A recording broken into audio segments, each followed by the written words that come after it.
La ciudad de Valencia, como tantas otras ciudades europeas, fue una ciudad amurallada. A finales del siglo XIX se derribaron las murallas que rodeaban la ciudad.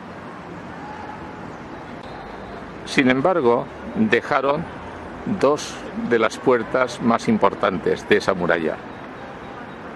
La puerta de Serranos, que es la que estamos viendo ahora,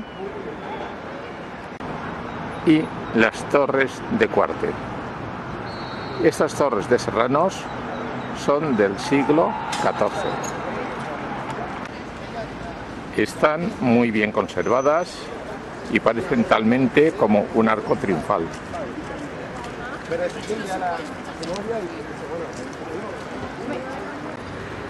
Las torres de Serranos es uno de los monumentos emblemáticos de la ciudad de Valencia.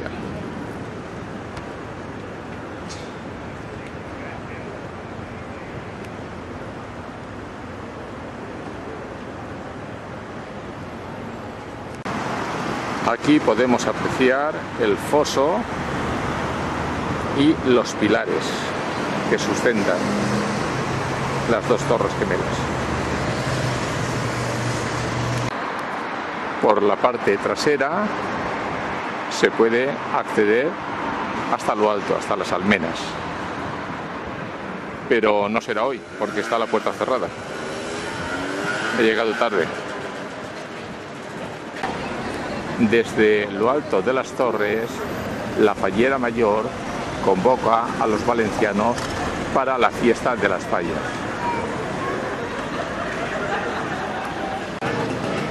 Ha sido también escenario de mítines políticos y en general es lo que se diría con el lenguaje de hoy en día un meeting point.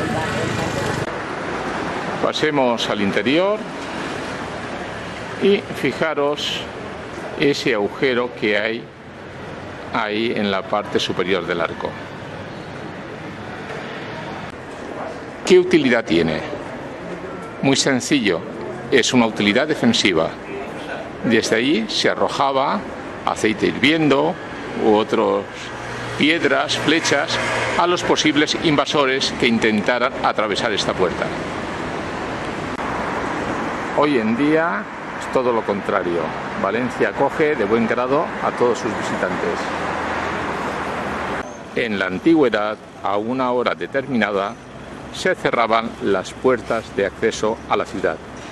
Las personas que no llegaban a tiempo se quedaban fuera, y de ahí viene la expresión quedarse a la luna de Valencia. Pero eso eran otros tiempos. Ahora Valencia es talmente un after hours.